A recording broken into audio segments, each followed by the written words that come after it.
dilaksanakan piket kelasnya? Nah, harus selalu dilaksanakan piket kelas. Jangan ada yang suka meninggalkan piket. Yang suka kabur-kabur siapa nih? Ada nggak?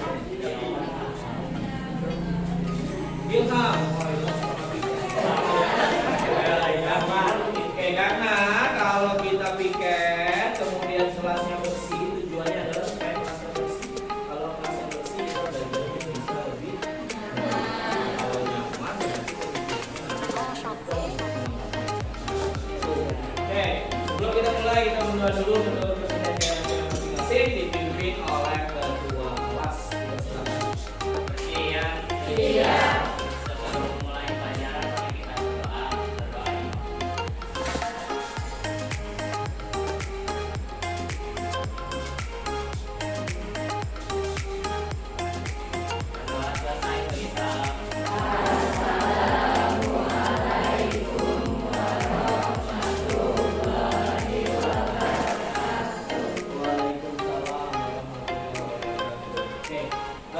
Sebelum kita masuk pelajaran hari ini, saya ingin menampilkan lagu nasional dulu, ya, lagu tentang Garuda Pancasila.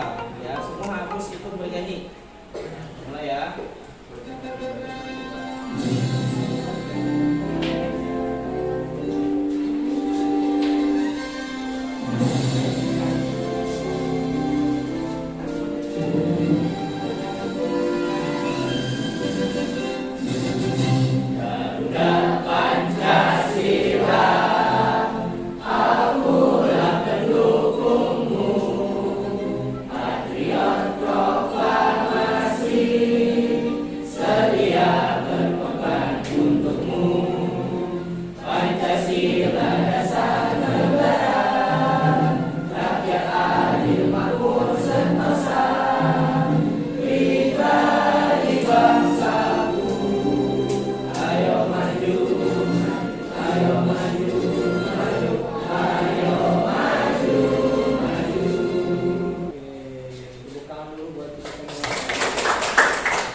Nasional yang berjudul Garuda Pancasila akan menumbuhkan semangat kita dalam belajar hari ini, gitu ya.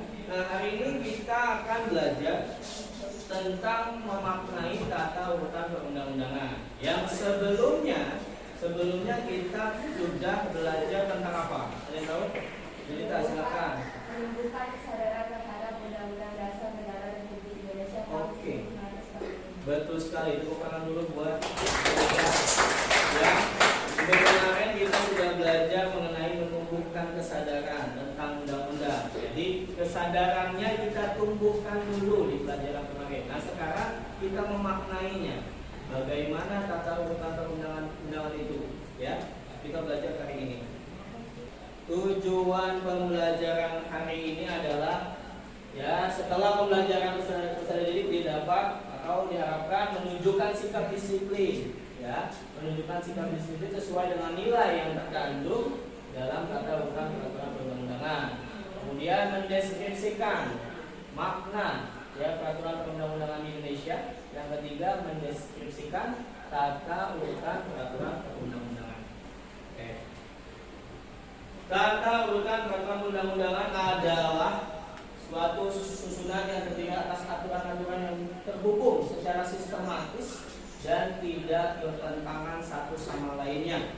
Jadi dikatakan di sini bahwa tidak ada aturan itu atau tidak diperbolehkan aturan itu bertentangan.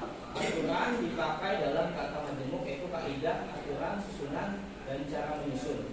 Kemudian peraturan perundang-undangan itu sendiri artinya adalah semua peraturan tertulis yang memuat norma hukum yang mengikat secara umum dan dibentuk atau ditetapkan oleh lembaga negara atau pejabat. Ya, yang jelas ini adalah sampah rumah tangga, sampah yang biasa dibawa masyarakat sehari-hari. Ada bekas kemasan makanan, ada juga bungkus makanan instan dan lain sebagainya yang memang sudah terbiasa dibuang ke sungai. Adalah habit atau kebiasaan masyarakat yang menjadi penyebab utama banjir di ibu kota. Mencegah dan menangani persoalan banjir sejatinya tidak hanya merawat jalan air, tapi juga mengubah perilaku dan persepsi warga. bahwa sungai besar, kali, atau anak sungai bahkan selokan bukanlah tempat sampah. Saat agama tersebut telah dipahami, maka Jakarta bebas banjir akan menjadi sebuah keniscayaan.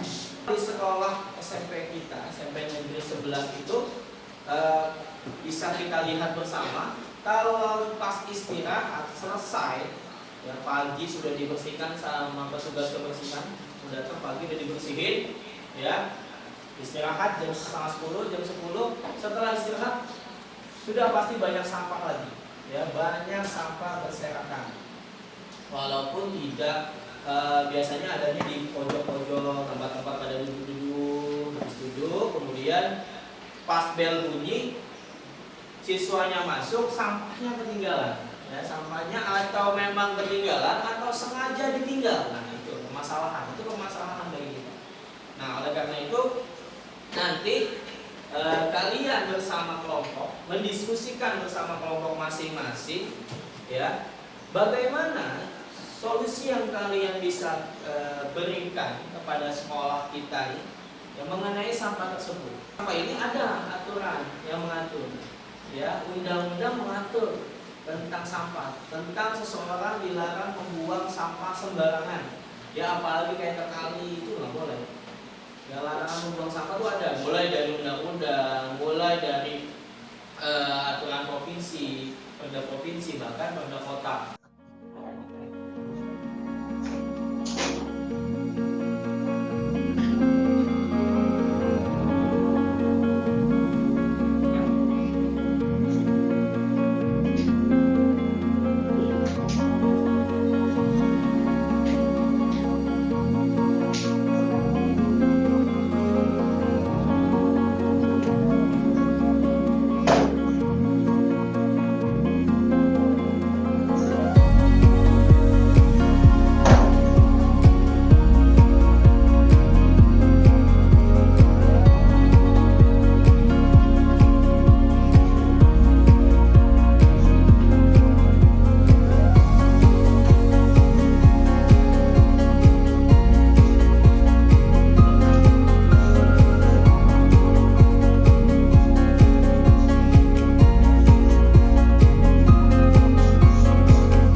Assalamualaikum warahmatullahi wabarakatuh. Waalaikumsalam warahmatullahi wabarakatuh.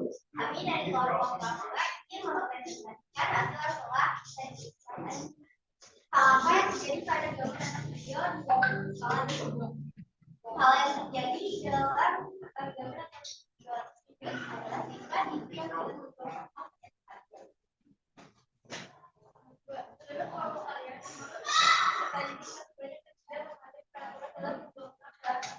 karena kurangnya peserta didik dalam membuang sampah pada tempatnya. Nomor 3, menurut kelompok kalian, bagaimana upaya yang dapat dilakukan agar peserta didik mematuhi aturan dalam membuang sampah? Menurut kelompok kami, dengan cara menumbuhkan kesadaran bagi peserta didik di sekolah dengan cara memasang spanduk kontainer besar yang bertuliskan buanglah sampah pada tempatnya dan memberitahukan ke peserta didik untuk membawa peralatan makanan ke rumah. Jika tidak membawanya akan mendapatkan sanksi berat berupa 1. Berkeliling ke lapangan, 2. Jalan jongkok dan lain-lain. Dengan hukuman yang berat, siswa-siswi akan takut dan tidak lagi berani untuk membawa sampah sembarangan. Oke, ya kelompok Papua tadi penyebabnya dianggap kesadaran, ya kesadaran peserta didik kurang dalam hal tentang buang sampah di tempat sampah. Kemudian solusi yang diberikan adalah membuat banner ya, buat banner yang cukup besar. Dan kira-kira mau diletakkan di mana banner? Kalau nanti dibuat, ya pasti yang memang harus dilihat banyak siswa-siswi yang mungkin di depan masuk ke area kantin ya bisa. Selanjutnya ada sanksi juga yang diberikan. Sanksinya adalah apa tadi sanksinya? Berkeliling lapangan, push up, jalan jongkok. Oke, berkeliling lapangan, atau lari di lapangan, kemudian push up, kemudian jalan jongkok. Artinya hukuman berat ya, hukuman fisik. Yang dengan harapan menurut kelompok kalau ada hukumannya berat, siswa-siswi jadi takut dan tidak berani melakukan kesalahan. Ada yang mau tanya lagi? Silakan teman-teman kelompok Jakarta, Jelita, silakan berdiri, perkenalkan diri dan kelompok apa? Kenapa kami dari kelompok PKI Jakarta? Agak keras suaranya, ya.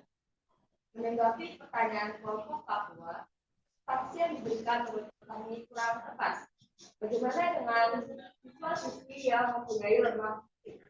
Sebenarnya misalnya mereka melakukan push up 10 kali dan mereka tidak kuat, begitu pun mereka akan membahayakan diri mereka. Mungkin kelompok bisa menggunakan sanksi yang tidak berkaitan dengan itu saja pertanyaan dari saya. Oke, berarti kelompok Jakarta memberikan tanggapan atau saran dari sanksinya.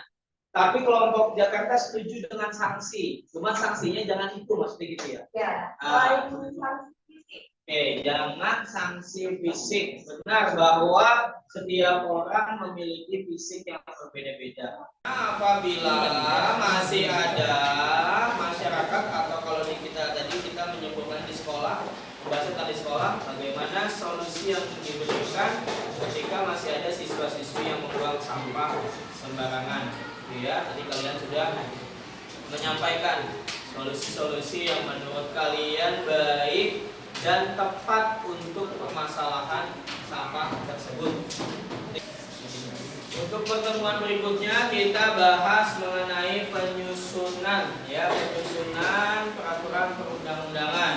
Jadi nanti ada undang-undang yang disusun, kemudian baik undang-undang dasar, kemudian TAP MPR, peraturan presiden, ya, kemudian perda provinsi ataupun perda kota. Nanti bagaimana proses penyusunannya kita pelajari di minggu depan, ya. Terima kasih. Sebelum kita akhiri pembelajaran kita hari ini, kita berdoa dulu. Semoga apa yang kita pelajari bisa bermanfaat buat kita semua. Silakan kedua kelas untuk memimpin berdoa. Terima kasih ya. Iya. Sebelum kita mengakhiri pelajaran ini, mari kita berdoa.